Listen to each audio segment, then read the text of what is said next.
Hello everyone. আসসালামু আলাইকুম।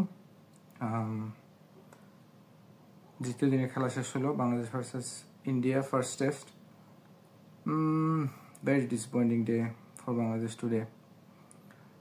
মানে এত খারাপ ব্যাটিং করছে আজকে, মানে এটা আসলে রিভিউ করাটাও ডিফিকাল্ট। আসলে এই পিচে এত খারাপ 149-এ অল আউট হয় এই পিচে, ইটস লাইক এ ক্রাইম।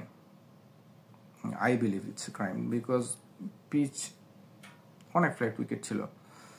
ভালো বল, ইন্ডিয়া ভালো টিম, ভালো বল তো করবেই, এইটাই এক্সপেক্টেড ইন্ডিয়া থেকে। বাট আমরা যেভাবে ব্যাটিং করছি, এটা আসলে আমরা এই যে পাকিস্তান সিরিজের উইনটাকেও আমরা আসলে একটু ছোট করে দিচ্ছি জিনিসটাকে। অনেক বড় অ্যাচিভমেন্ট আমাদের জন্য পাকিস্তানে যে পাকিস্তানকে হোয়াইট ওয়াশ করা অনেক অনেক big thing. But everybody was saying যে এটা হয়তো পাকিস্তান খারাপ খেলছে, আমরা যতটা না আমরা ভালো খেলছি, হুইচ ওয়াজ নট ট্রু। আমি প্রথম থেকেই আমি বিশ্বাস করি এটা, যে আমরা আসলে ওই সিরিজে আমরা অনেক বেটার ক্রিকেট খেলেছি।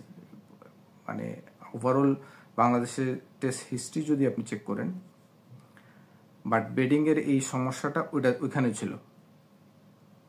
এনিওয়ে, মানে প্রথম থেকে ডিগিন করে তেলে আজকে ডে শুরু হয়েছে। আমি কালকেও বলছিলাম যে যদি বোলাররা মানে প্রচুর এফোর্ট দিয়ে বোলিং করছে গতকালকে, যদিও মানে স্পিনারদের একটু ল্যাক ছিল, স্পিনাররা প্রচুর রান কনজিউম করছে গতকালকে।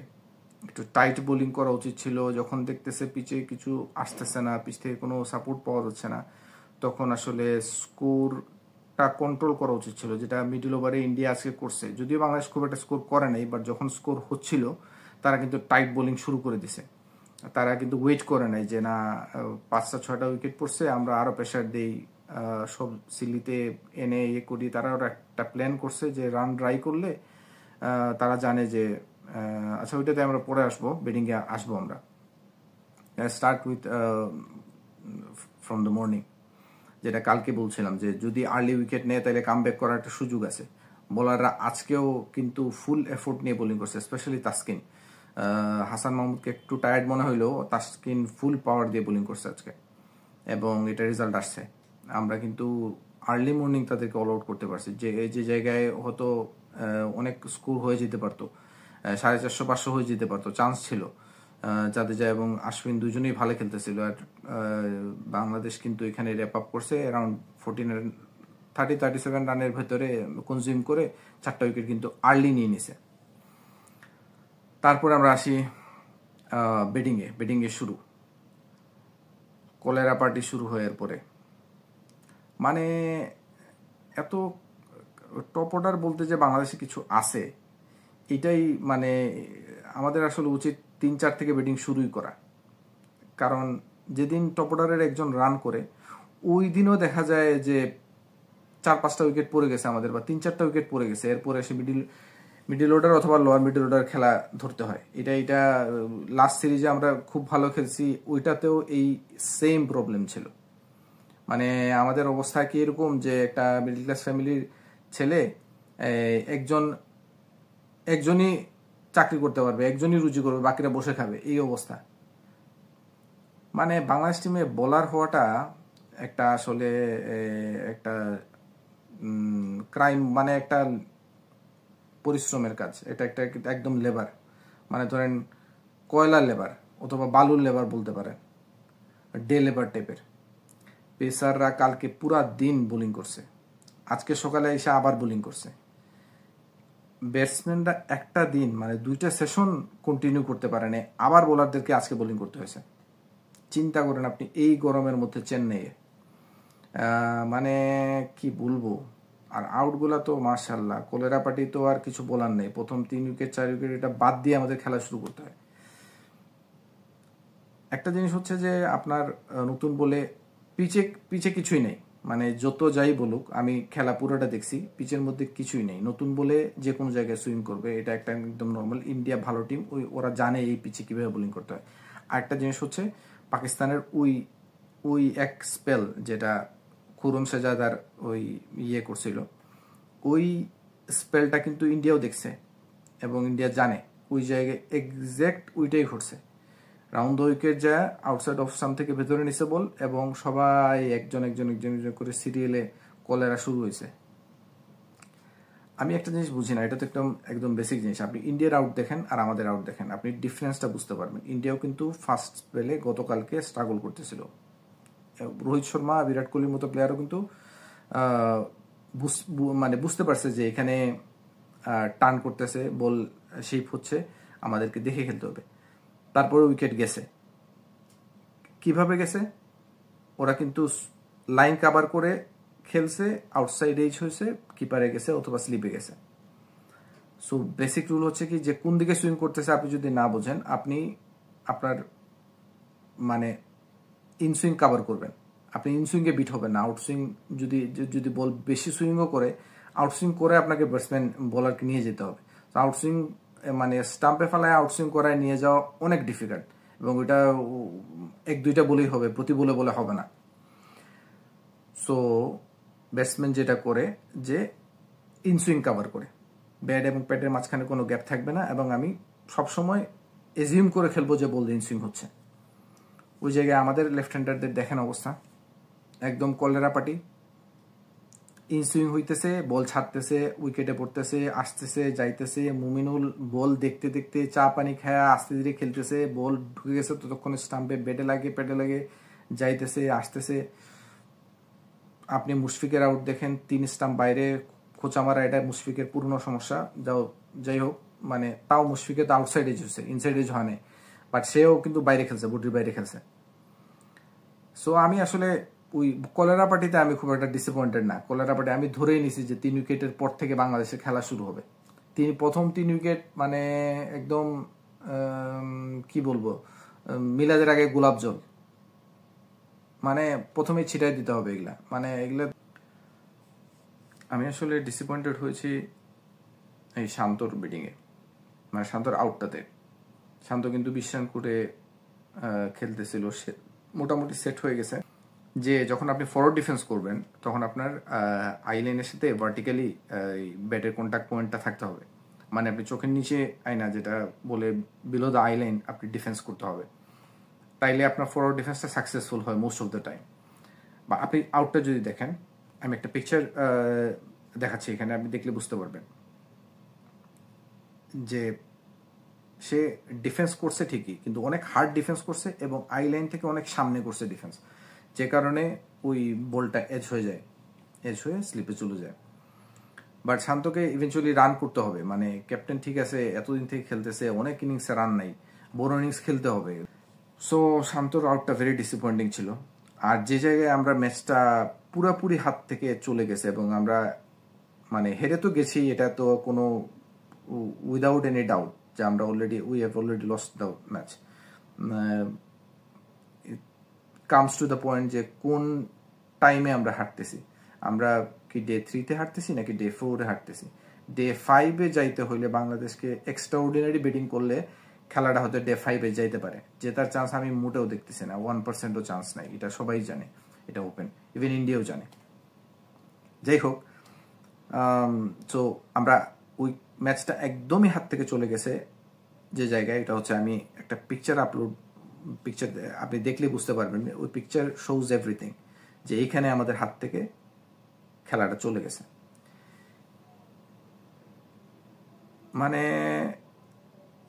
ওই টাইমে 50 রানের একটা পার্টনারশিপ হয়ে গেছে সাকিব এবং লিটনের যে সুইপটা করছে, আর ঠিক এরপরেই সাকিব যে সুইপটা করছে, দুইজনেই সুইপ করে আউট হয় এবং দুইজনেই এগেনস্ট দ্য স্পিন করে সুইপ। সো এটা মানে কোইন্সিডেন্ট বলতে পারেন, এবং আনফরচুনেট কোইন্সিডেন্ট যে একজন লেফট হ্যান্ডার একজন রাইট হ্যান্ডার দুইজনেই সুইপ করে আউট হয়েছে, এবং দুইজনেই এগেনস্ট দ্য স্পিন সুইপ করে আউট হয়েছে জাদেজার বলে। সো সাকিবের ন্যাচারালি হচ্ছে সে সুইপ করে খেলায়, লিটনও হয়তো অ্যাগ্রেসিভ হলে সুইপ করে, বাট তখন এটা দরকার ছিল না। কমফোর্টেবলি রান আসতেছিল, 2 রান 3 রান 5 রান, ওর বাউন্ডারিও হচ্ছিল 1-2টা। সো সাকিব মানে লিটনকে পুরা সেট আপ করে যেতে যায়, যে একই লাইনে স্টাম্প টু স্টাম্প বোলিং করে যাচ্ছে লাস্ট 2 ওভার থেকে, রান ড্রাই করতেছে, সিঙ্গেলও করতে দিচ্ছে না। সে প্লেয়ার আগায় নিয়ে আসছে, সামনে সিলি পয়েন্ট রাখছে, শর্ট ফাইন লেগ রাখছে, রেখে একই লাইনে বোলিং করে যাচ্ছে, স্টাম্পের মধ্যে বল। আপনি যদি বলটা দেখেন, সে অফ স্টাম্প থেকে 2 স্টাম্প বাইরে করে বল। এর আগে কিন্তু সে কন্টিনিউয়াসলি একই স্পোর্টে বল করতেছে, একদম কাছাকাছি ওই অফ স্টাম্প লাইনে, off stump, middle stump, off stump লাইনে। ওইটা সে বাইরে করে, সে ফিল্ড স্প্রেড করে বাইরে করে বল। সে ইনভাইট করে লিটনকে এই সুইপ করার জন্য, এবং অফ স্টাম্পের বাইরে বল সুইপ করে লেগ সাইডে খেলা অনেক ডিফিকাল্ট, এবং ওইটাতে এজ হওয়ার চান্স সবসময় থাকে, যেহেতু যারা লেফট আর্ম অর্থোডক্স বল কাট করে বের হবে, মানে ভেতরে আসবে না লিটনের, সে অফ স্টাম্প থেকে বের হয়ে যাবে বলটা। সো সে অফ স্টাম্পের বাইরে করে এবং লিটন টানতে যায়, বল টপেজ হয়, ফুল সুইংয়ে করে, বাট ভালো ক্যাচ নিচ্ছে, ওটা আউট।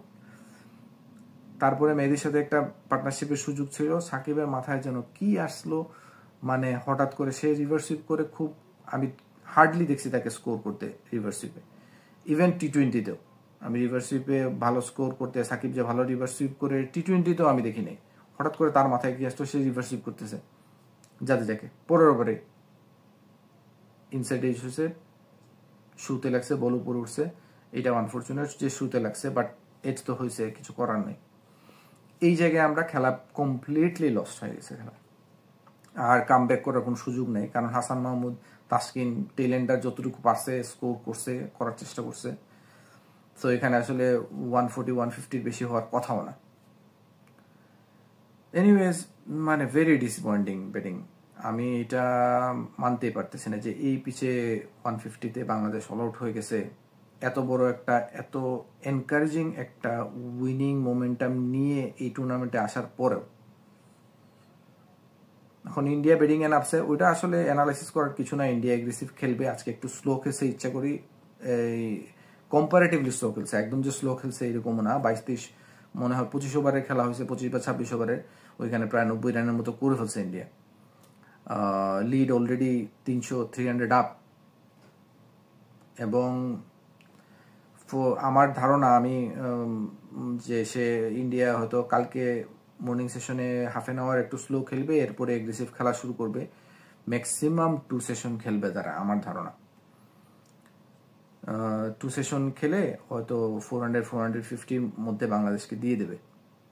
সো বাংলাদেশ ওইখানে 2.5 ডে, প্রায় 2.5 ডে পাবে নিজেকে সেভ করার জন্য বা চেজ করার জন্য। চেজ তো এত রান চেজ করা অনেক ডিফিকাল্ট, তাও চেন্নাইতে 3rd 4th 5th ডেতে, এটা অনেক ডিফিকাল্ট। সো তারা, বাংলাদেশ যদি খেলাকে 4th ডে এন্ড পর্যন্ত নিয়ে যেতে পারে, ওইটাই অ্যাচিভমেন্ট ধরে নিতে হবে। এনিওয়ে, 3টে উইকেট আমরা ফালাইছি, কালকে আল্লাহ জানে কি হবে। ঋষভ পান্ডা অলরেডি এগ্রেসিভ খেলা শুরু করছে, কালকে হয়তো আর্লি মর্নিং আমার মনে হয় হাফ অ্যান আওয়ার ম্যাক্সিমাম যদি স্টে করবে, এরপরে ব্যাট চালানো শুরু করবে। আর যাই হোক, টপ অর্ডার এটলিস্ট 30টা ওভার খেলে আয় বা তারপরে অল আউট হয়ে যায়, সমস্যা নেই। কিন্তু আমি এটা নিতে পারতেছি না যে গত 2-3 বছর 4 বছর থেকে টপ অর্ডার রানই করতেছে না, টপ অর্ডারকে নিয়ে ঘুরতেছে বাংলাদেশ। তাইলে ম্যাচ ফি কাইটা বোলারদের দে, কারণ তোমরা যে টাইমটা ক্রিজে স্পেন্ড করতে পারতেছো না, ওইটাই বোলারদেরকে এটার মাসুল দিতে হচ্ছে। এনিওয়েজ, ডিসঅ্যাপয়েন্টিং তো ঠিক আছে, বাট সবকিছুর পরেও এই টেস্টে আমাদের পাওয়ারও অনেক কিছু আছে, বোলাররা অনেক ভালো বোলিং করতেছে এই ফ্ল্যাট উইকেটেও। আজকে সাকিব এবং মেহেদী অনেক টাইট বোলিং করছে, আর নাইলে আজকেও 150 রান হওয়ার পুরো সুযোগ ছিল, 150 হয়ে যেত। বাট টাইট বোলিংয়ের বেনিফিটও আছে, টাইট বোলিং করলে ব্যাটসম্যান ফ্রাস্ট্রেট হয়, যেটা বাংলাদেশকে করে ফেলবে ইন্ডিয়া। কালকে যদি বাংলাদেশ খুব ভালো ব্যাটিংও করে বা পরশু দিন পর্যন্ত নিয়েও যায়, তারপরে জাদেজা এবং আশ্বিন একই জায়গায় বোলিং করা শুরু করবে, স্কোর হইতে দেবে না। সো ফ্রাস্ট্রেট হয়ে ব্যাটসম্যান 1-2টা চান্স নিতে যায়, উইকেট পড়বে। এনিওয়ে, তারপরেও বাংলাদেশের ক্রিকেট সাপোর্ট তো করতে হবে, খেলাও দেখতে হবে, এবং ডিসঅ্যাপয়েন্টেডও হইতে হবে। আবার অন এ মুভমেন্ট যেখানে ভালো করতেছে প্লেয়াররা, বোলার হোক ফিল্ডার হোক, ওটা অ্যাপ্রিসিয়েটও করতে হবে।